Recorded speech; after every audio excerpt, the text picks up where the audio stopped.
last class we have seen that the rate can express, that is the average rate can be expressed in terms of decreasing concentration of the reactant.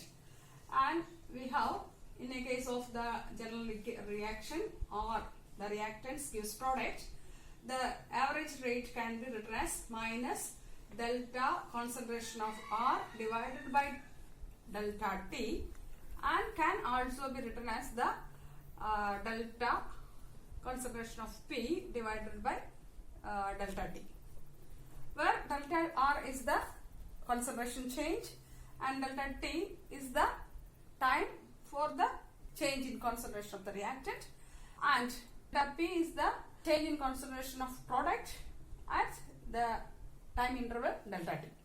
Okay, let us apply this rate expressions in some examples of reactions. For example, in case of mercury plus chlorine gives mercury chloride, HgCl2.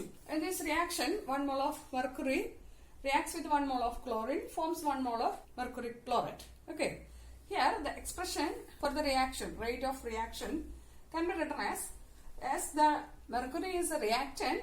In terms of mercury, the rate of reaction can be expressed as minus delta of mercury concentration divided by delta T. In the time of other reactant, it can be written as minus delta concentration of Cl2 divided by delta T. And in terms of the product mercury chloride, it can be written as delta concentration of HgCl2 by delta T. And the negative sign indicates the decrease in concentration of the reactant, and for the product there is no negative sign. Reactants and the products are in equal stoichiometric ratio, and therefore, but in case of some other reactions like H2 plus Cl2 gives 2HCl. Here, in this type of reaction, 1 mole of hydrogen reacts with 1 mole of chlorine, forms 2 moles of HCl. That is, the hydrogen concentration for 1 mole of hydrogen is consumed, 2 moles of HCl is produced. Therefore, the rate expression can be written as, in terms of hydrogen, it will be the delta of H2 concentration divided by delta T with a negative sign. And in case of Cl2, the minus of delta Cl2 concentration divided by delta T is equal to the 2, that is there is 2 moles of HCl is produced. Therefore, we have to divide it by 2. 1 moles of H2, by the consumption of 1 mole of H2, 2 moles of HCl is produced. Therefore, the rate of production of HCl is twice that of the consumption of hydrogen. And therefore, we have to divide, that is time taken for production of 1 mole of HCl is half the time consumed for the hydrogen to consumed. Okay, therefore we have to put a half into delta HCl concentration divided by delta T. For the clarification, let us discuss some slides. ഇത് മനസ്സിലാക്കാൻ ഞാനൊരു നിങ്ങൾ വീട്ടിൽ ഉപയോഗിക്കുന്ന ചെറിയ trick നോക്കാം. നമുക്ക് എന്തുകൊണ്ടാണ് ഇങ്ങനെ എക്സ്പ്രഷനിൽ വ്യത്യാസം വരുന്നത്, സ്റ്റോയിഷ്യോമെട്രിക് കോഎഫിഷ്യൻ്റ് അനുസരിച്ച് മാറ്റം വരുന്നത് എന്തുകൊണ്ടാണെന്നുള്ളത് നോക്കാം. അങ്ങനെ നോക്കൂ, ഒരു പച്ചമീൻ പൊരിച്ചാൽ ഒരു പൊരിച്ചമീൻ കിട്ടും. ദാറ്റ് ഈസ്, ഒരു പച്ചമീൻ പൊരിച്ചാൽ ഒരു പൊരിച്ചമീൻ കിട്ടും. That is rate of disappearance of raw fish equal to rate of appearance of fried fish, isn't it?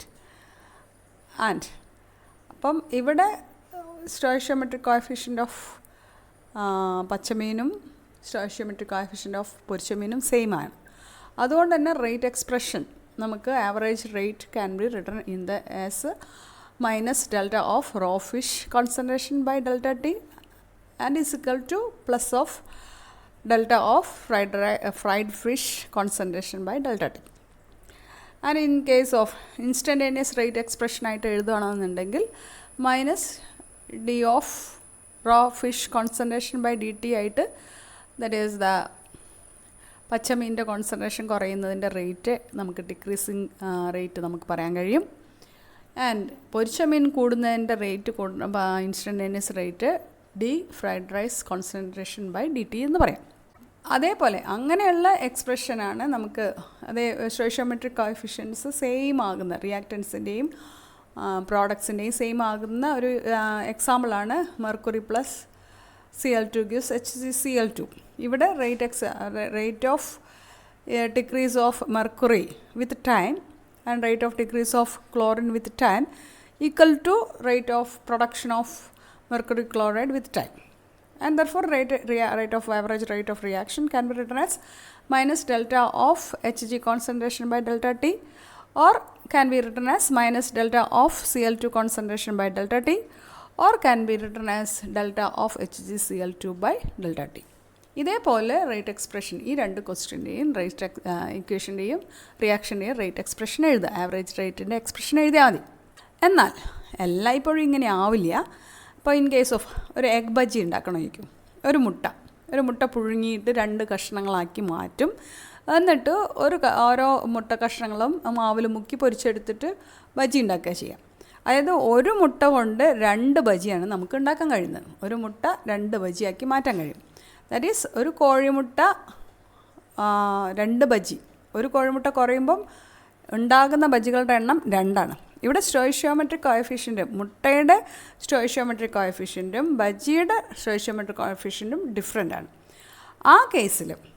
ആ കേസിൽ നമുക്ക് എഗ്ഗ് ഡിസപ്പിയർ ചെയ്യുന്ന റേറ്റ്, അപ്പോൾ ഒരു മുട്ട കുറയുന്ന റേറ്റ് ഈക്വൽ ടു 2 ബജി ഉണ്ടാകുന്ന റേറ്റാണ്. 2 ബജി, ഒരു ബജിയല്ല. അപ്പോൾ ഒരു ബജി അപ്പിയർ ചെയ്യുന്ന റേറ്റ് എന്ന് പറയുന്നത് എഗ്ഗ് ഉണ്ടാകുന്നതിൻ്റെ റേറ്റിൻ്റെ ദാറ്റ് ഈസ് നമുക്ക് പകുതി സമയം, ഒരു കോഴിമുട്ടയുടെ ഉണ്ടാകുന്ന റേറ്റിൻ്റെ പകുതി സമയം കൊണ്ട് ഒരു ബജി ഉണ്ടാകുന്നുണ്ട്. അതുകൊണ്ട് നമുക്ക് എങ്ങനെ എഴുതേണ്ടി വരും? റേറ്റ് എക്സ്പ്രഷൻ എഗ് ബജി ഉണ്ടാക്കുന്നതിൻ്റെ റേറ്റ് എക്സ്പ്രഷൻ എഴുതുമ്പം minus delta of egg divided by delta T is equal to half of the egg bajji concentration by delta T എന്ന് എഴുതണം. കാരണം ഒരു എഗ്ഗ് ഉണ്ടാകാൻ ആവശ്യപ്പെടുന്ന സമയത്തിൻ്റെ പകുതി മതി ഒരു എഗ്ഗ് ബജി ഉണ്ടാവാൻ. അപ്പോൾ നമുക്ക് മനസ്സിലാക്കാം. അപ്പോൾ ഇങ്ങനെയുള്ള കേസിൽ നമ്മൾ എന്ത് ചെയ്യണം? ഓരോ കോൺസെൻട്രേഷൻ ടേമും ഡിവൈഡഡ് ബൈ ദ സ്റ്റോയിഷ്യോമെട്രിക് കോഎഫിഷ്യൻ്റായിട്ട് എഴുതാൻ കഴിയണം. ദാറ്റ് ഈസ് ഏത് കേസിൽ മാത്രം?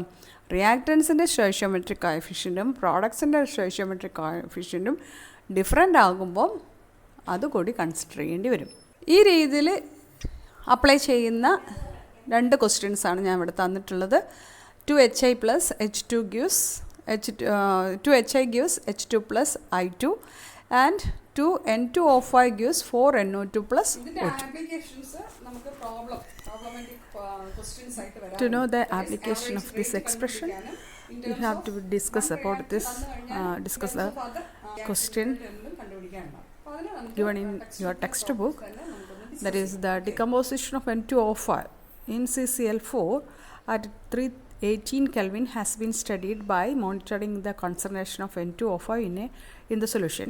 Initially the concentration of N2O5 is 2.33 mole per liter, and after 184 minutes it is reduced to 2.08 mole per liter. The reaction takes place according to this equation.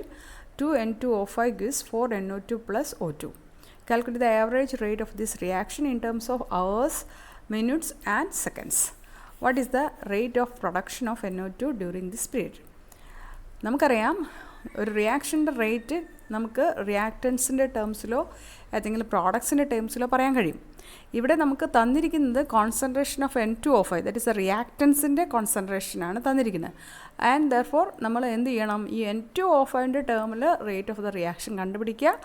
എന്നിട്ട് അത് വെച്ചിട്ട് NO2ൻ്റെ rate of production കണ്ടുപിടിക്കുക. അതാണ് നല്ലത്. അപ്പോൾ from this equation average rate കണ്ടുപിടിക്കാൻ ഈ റിയാക്ഷനിൽ equation വെച്ച് നമുക്ക് ആവറേജ് റേറ്റ് കണ്ടുപിടിക്കാനുള്ള എക്സ്പ്രഷൻ എന്ന് പറയുന്നത് this is the reactant how minus that is 1/2 of the stoichiometry is 2 stoichiometric coefficient of N2O5 is 2. Therefore, we have to divide it by 2, divide the concentration term by 2, and therefore 1 by 2 into equation in terms of N2O5 can be written as 1 by 2 of minus delta of N2O5 concentration divided by delta T. And the delta, that is the change in concentration of N2O5. Initially, the concentration is 2.33 mole per liter, and after 184 minutes, the concentration becomes 2.08 mole per liter.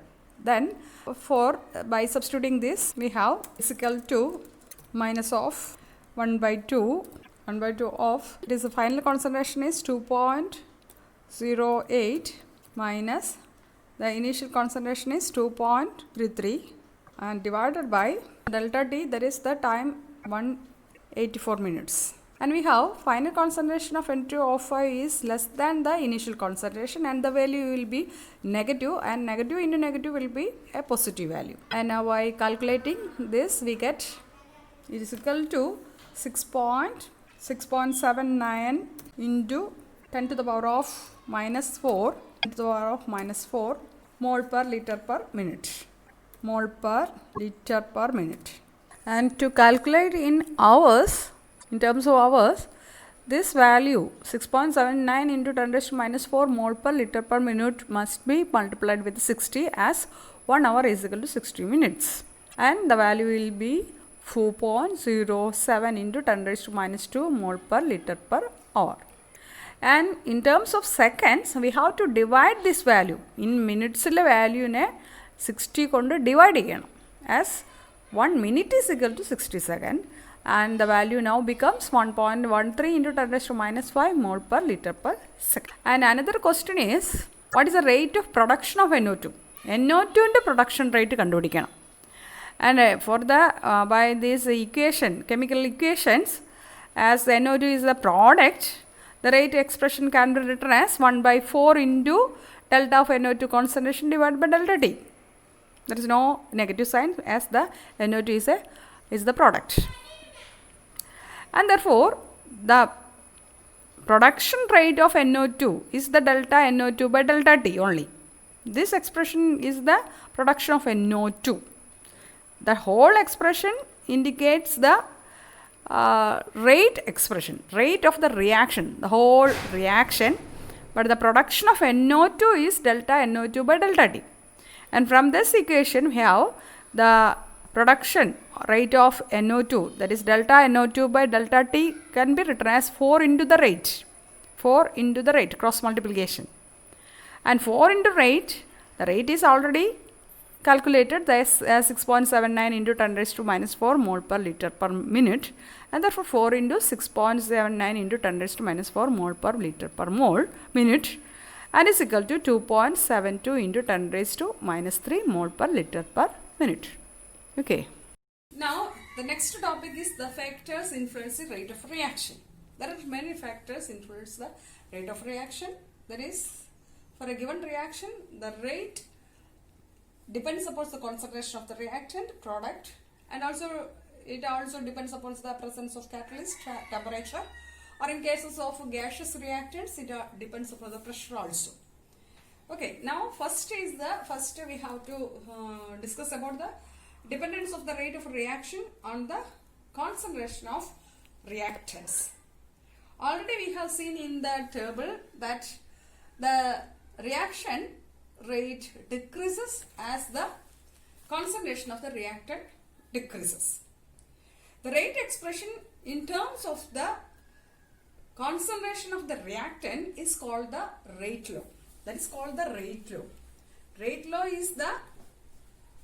law is the expression in which the reaction rate is given in terms of molar concentration of reactants, with each term raised to some power which may or may not be same as the stoichiometric coefficient of the reacting species in a balanced chemical equation. Consider for a reaction, general reaction, AA plus BB gives CC plus DD, and A, B, C and D are, the small letter A, B, C, D are the stoichiometric coefficients of the reactant A and B and the products C and D respectively. And here the reactants are A and B. And by rate law, the rate is directly proportional to the concentration of A raised to power 1 power x into the concentration of B raised to a power of y. Here x and y may be equal to the small letter a or and b, or may not be equal to and b. അപ്പോൾ ഇത് ശരിക്കും മനസ്സിലാക്കാൻ വേണ്ടിയിട്ട് നമുക്ക് എത്രമാത്രം rate എങ്ങനെയൊക്കെ കോൺസെൻട്രേഷനെ depend ചെയ്യുന്നു എന്നുള്ളത് മനസ്സിലാക്കാൻ ടെക്സ്റ്റ് ബുക്കിലുള്ള ഒരു സിറ്റുവേഷൻസ്, ഒരു എക്സാമ്പിൾസ് വെച്ചിട്ട് നമുക്ക് ഒന്ന് എക്സ്പ്ലെയിൻ ചെയ്യാൻ ശ്രമിക്കാം. അവിടെ തന്നിരിക്കുന്നത് the production of NO2 nitrogen dioxide by the combination of nitric oxide NO with oxygen. ഇവിടെ ഈ ഹോൾ റിയാക്ഷൻ റേറ്റിനെ NOയുടെ കോൺസെൻട്രേഷൻ എത്രമാത്രം ഡിപ്പെൻഡ് ചെയ്യുന്നു എന്ന് മനസ്സിലാക്കണമെങ്കിൽ നമ്മൾ ഓക്സിജൻ്റെ കോൺസെൻട്രേഷൻ എന്ത് ചെയ്യണം? കോൺസ്റ്റൻ്റ് ആക്കി വെക്കണം. അതുപോലെ ഓക്സിജൻ്റെ കോൺസെൻട്രേഷൻ എത്രമാത്രം ഡിപ്പെൻഡ് ചെയ്യപ്പെടുന്നു എന്നുള്ളത് അറിയണമെന്നുണ്ടെങ്കിൽ ദ നൈട്രിക് ഓക്സൈഡിൻ്റെ കോൺസെൻട്രേഷൻ എന്ത് ചെയ്യണം? കോൺസ്റ്റൻ്റ് ആക്കി വെക്കണം. ദറ്റ് ഈസ് ബാക്കിയുള്ള ഏത് പാരാമീറ്ററിൻ്റെ ഡിപ്പെൻഡൻസ് ആണ് നമ്മൾ കണ്ടുപിടിക്കാൻ പോകുന്നത്. അങ്ങനെയാണെങ്കിൽ അതിനെ എഫക്റ്റ് ചെയ്യാൻ സാധ്യതയുള്ള മറ്റേ പാരാമീറ്റേഴ്സൊക്കെ കോൺസ്റ്റൻ്റ് ആയിരിക്കണം. എന്നാലേ നമുക്ക് അതിൻ്റെ കൃത്യമായ ഇൻഫ്ലുവൻസ് മനസ്സിലാക്കാൻ കഴിയുള്ളൂ. അപ്പോൾ അതിന് വേണ്ടിയിട്ട് എന്താ ചെയ്തതെന്ന് വെച്ചാൽ, ഫസ്റ്റ് ഇനീഷ്യൽ കോൺസെൻട്രേഷൻ നമ്മൾ 0.30 മോൾ കോൺസെൻട്രേഷൻ, ദറ്റ് ഈസ് NOയുടെ കോൺസെൻട്രേഷൻ 0.30 മോൾ പെർ ലിറ്റർ എടുത്തു. ഓക്സിജൻ്റെ കോൺസെൻട്രേഷൻ 0.30 കോൺസെൻട്രേഷൻ എടുത്തപ്പോൾ റേറ്റ് എത്രയാണ് കണ്ടത്? 0.096 മോൾ പെർ ലിറ്റർ പെർ സെക്കൻഡ് എന്ന് കണ്ടുപിടിച്ചു. ഇനി ഈ ഓക്സിജൻ്റെ കോൺസെൻട്രേഷൻ ഇത് സെയിം ആക്കി വെച്ചു, 0.30 തന്നെ ആക്കി വെച്ച് ഈ NOയുടെ നമുക്ക് നൈട്രിക് ഓക്സൈഡിൻ്റെ കോൺസെൻട്രേഷൻ്റെ ഡിപ്പെൻഡൻസ് ആണ് മനസ്സിലാക്കുന്നത്. അപ്പോൾ അതൊന്ന് ഇരട്ടിച്ചു, ഡബിളാക്കി 0.60 ആക്കി മാറ്റിയപ്പോൾ റേറ്റ് എന്താ സംഭവിച്ചത്? 0.384. 384 means it is 4 times that of the initial concentration. ഈ ആദ്യം ഉണ്ടായിരുന്ന കോൺസെൻട്രേഷൻ്റെ 4 times ഇൻക്രീസ് ചെയ്തു. NO കോൺസെൻട്രേഷൻ ഡബിൾ ചെയ്തപ്പോൾ 4 times ഇൻക്രീസ് ചെയ്തായിട്ട് കണ്ടു. ഓക്കെ. ആൻഡ് ഇനി ഓക്സിജൻ്റെ ഡിപ്പെൻഡൻസ് നമുക്ക് അറിയണം. അപ്പം നമ്മൾ എന്ത് ചെയ്തു?